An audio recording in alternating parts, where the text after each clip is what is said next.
श्री उद्धवजी बाळासाहेब ठाकरेजी।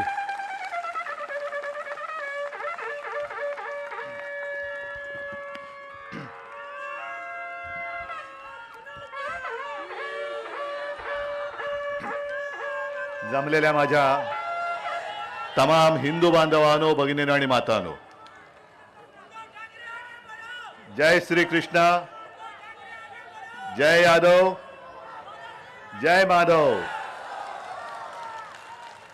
अरे आप भगवान कृष्ण की पूजा करते हो ना? करते हो कि नहीं? तो जरा जोश दिखाओ, जरा जोश जोश में बोलो जरा, जय यादव, जय यादव, जय श्री कृष्णा, जय शिवाजी। हाँ, ऐसे कुछ चाहिए, नहीं तो भगवान कृष्ण कहेगा, सोचेंगे कि अरे किसके लिए मैं जाऊं। मैं सबसे पहले तो यादव सेवा संस्था को धन्यवाद देना चाहता हूं, क्योंकि आपने अपने धार्मिक समारोह में अपना मानकर मुझे आमंत्रित किया, इसलिए मैं आप सभी को धन्यवाद देता हूं।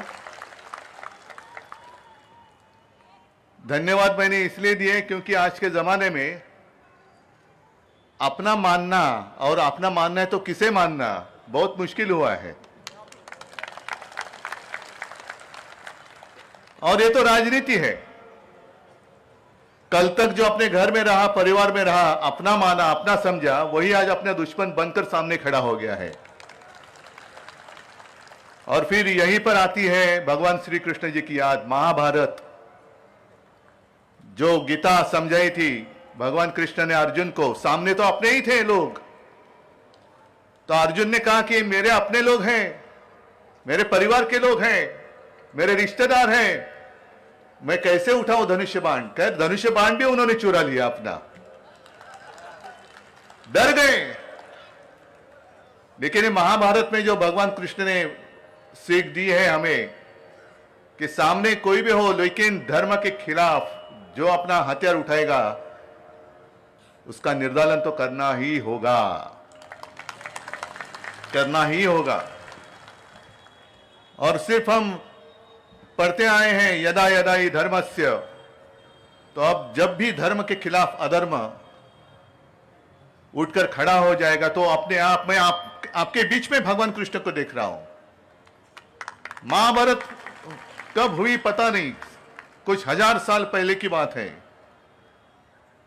लेकिन भगवान कृष्ण से हमने क्या लेना चाहिए।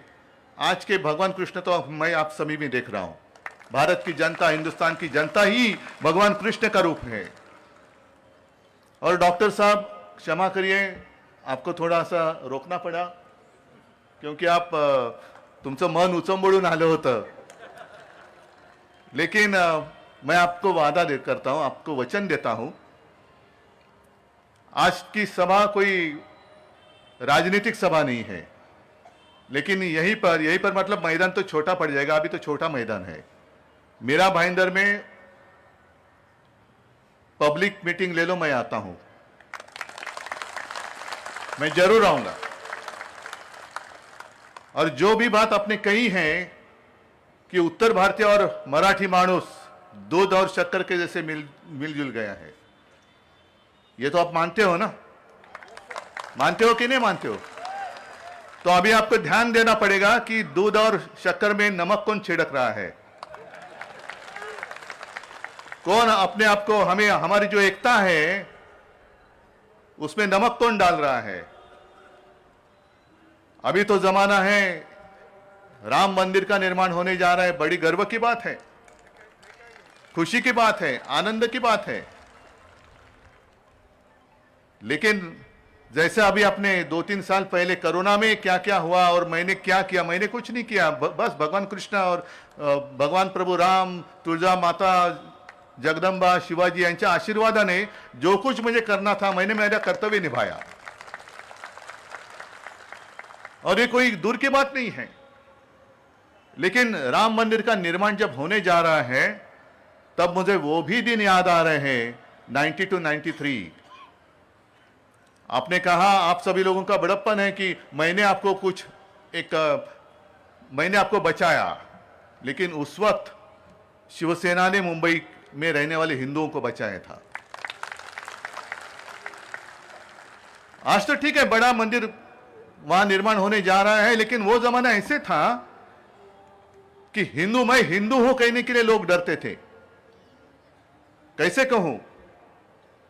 और बीजेपी की तो बात ही छोड़ो, जब यहां मुंबई जल रही थी तो एक में वो हिंदू हृदय सम्राट बाला साहब ठाकरे जी और उनके शिव सैनिक, ना हाथ में कोई सत्ता थी, ना कुछ, जो देशद्रोही अपने खिलाफ आए थे, धर्म के खिलाफ अधर्म, तो धर्म की रक्षा करने वाली शिवसेना है, धर्म की रक्षा करने वाली है।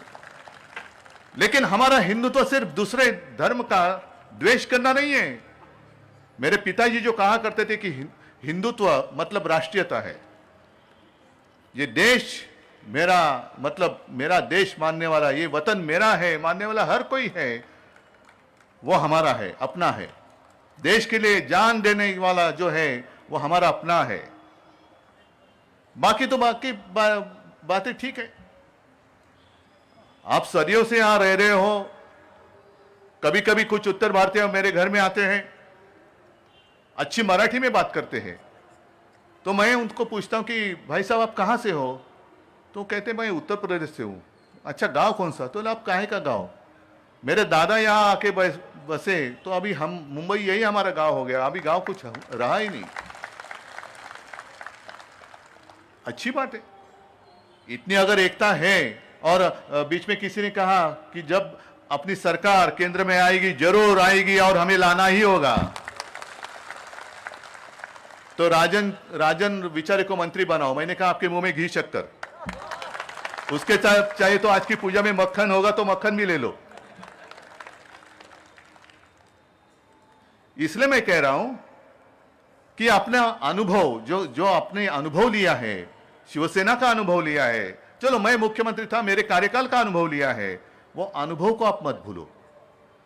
जैसे भी चुनाव नजदीक आएंगे तो आपके गांव से लोग लाए जाते हैं, यहां से वहां से लाते हैं ना।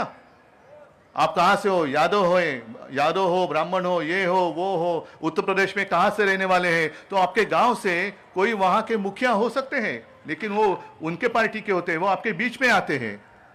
आपको भी अच्छा लगता है कि अरे कोई तो मेरे मायके से कोई आ गया, ऐसे लगता है। और वो आकर आपके बस्ती में रुकता है, रहता है और आपका ब्रेन वॉश करता है ना, सही है।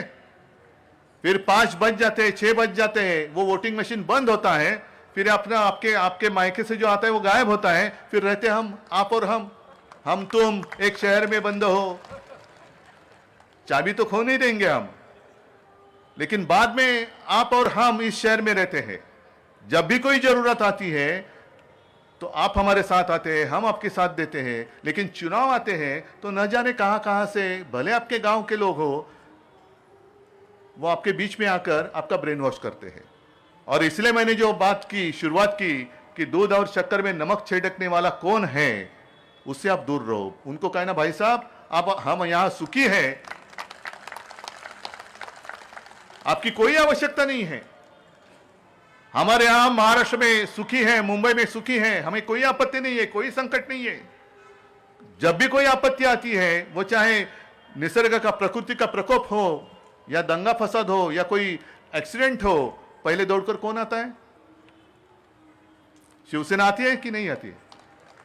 जैसे यादव समाज संस्था आप जैसा काम करती है, वैसे मेरे हर गांव में, हर गली में शिवसेना की शाखा है। वो शिवसेना की शाखा और शिव सैनिक, जो बाला साहब का शिव सैनिक, पहले दौड़ कर जाता है, कभी कभी अपनी जान की भी परवाह नहीं करता है।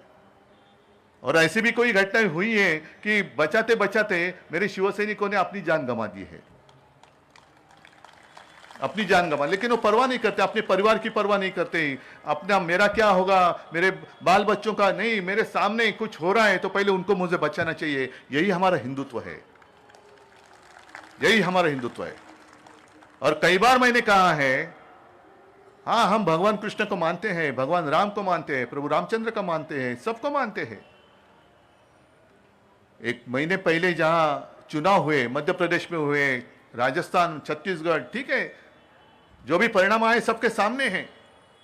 लेकिन खास कर मध्य प्रदेश में कहा गया, हमारे केंद्र के गृह मंत्री जी ने कहा कि अगर आप हमें वोट करेंगे तो हम आपको रामलला का जो दर्शन है वो फ्री में करवा देंगे।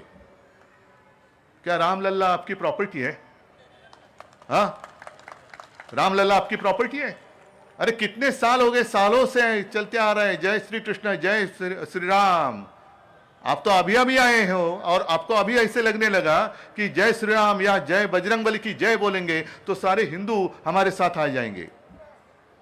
और यही फर्क है उनके हिंदुत्व और में हमारे शिवसेना के हिंदुत्व में। हमारा हिंदुत्व कैसे है? हृदय में राम और हाथ को काम देने वाला हमारा हिंदुत्व है। मुफ्त रामलला का दर्शन करो। अगर मध्य प्रदेश में करना चाहते हो, अगर कर रहे हो, तो मेरे मराठी महाराष्ट्र में रहने वाले हिंदुओं का क्या? उन्होंने क्या कौन सा गुनाह किया है, कौन सा अपराध किया है? उनको फ्री में रामलला का दर्शन आप क्यों नहीं करते? सबको करो। पूरे रामलला तो पूरे विश्व का है, सारे हिंदुओं का है। तो आप ऐसे कैसे पूछ सकते हो? अरे आप कहां से आए हो? मध्य प्रदेश। वोट किसको दिया था? अच्छा, हमें दिया था, चलो जाओ इसको छोड़ो, फ्री में छोड़ो। आप कहां से आए थे? मध्य प्रदेश से। वोट किसको दिया था? कांग्रेस को। चलो इससे पैसा ले लो। ये हिंदू तो आप मानते हो? ऐसा हिंदू तो आपको चाहिए? और इसीलिए मैं कहता हूं, आप सारे लोग मुंबई में आए, क्यों आए? काम के लिए आए ना। कष्ट करते हो कि नहीं करते हो? बराबर है। लेकिन अब कहां करेंगे काम? क्योंकि 8-10 दिन पहले हमारे प्रधानमंत्री जी गुजरात गए थे। मुंबई से सारे उद्योग गुजरात लेके जा रहे हैं, महाराष्ट्र से सारे उद्योग गुजरात लेके जा रहे हैं, महाराष्ट्र के बाहर सब लेके जा रहे हैं। तो क्या वापस आप यहां से उठकर वहां चले जाओगे? और यहां भी जो आपके साथ, हमारे साथ जो गुजराती लोग रहते हैं, वो भी क्या करेंगे? जाएंगे वापस सूरत। गुजरात मजबूत होगा तो देश मजबूत होगा। क्यों? महाराष्ट्र मजबूत होगा तो देश नहीं मजबूत होगा, उत्तर प्रदेश मजबूत होगा तो देश नहीं मजबूत होगा। अपने देश में और कोई राज्य नहीं है, सिर्फ अकेला गुजरात मजबूत हो जाएगा और देश मजबूत हो जाएगा। हमें कोई आपत्ति नहीं है, दुख नहीं है, खेद नहीं है। गुजरात मजबूत कर रहे हो, करो, लेकिन हमारा छीन कर मत करो। यहां सारे लोग सुख से रह रहे हैं, तो आपके पेट में दर्द क्यों हो रहा है? और ये सारी बातें मैं जब भी पब्लिक मीटिंग आप करेंगे तो विस्तार से जरूर कहूंगा। आज तो मैं इतना ही कहता हूं, श्री कृष्ण जी को प्रार्थना करता हूं कि हे भगवान, उस वक्त जो भगवत गीता आपने अर्जुन को समझाई थी, वही भगवत गीता आप हमारे सारे हिंदू भाई और बहनों को समझाओ।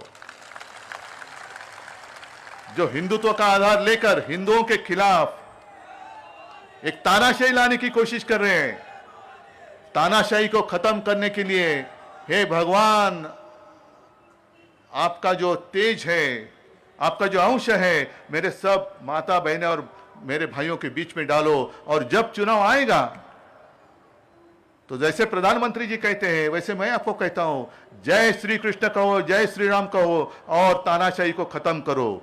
जय हिंद, जय महाराष्ट्र।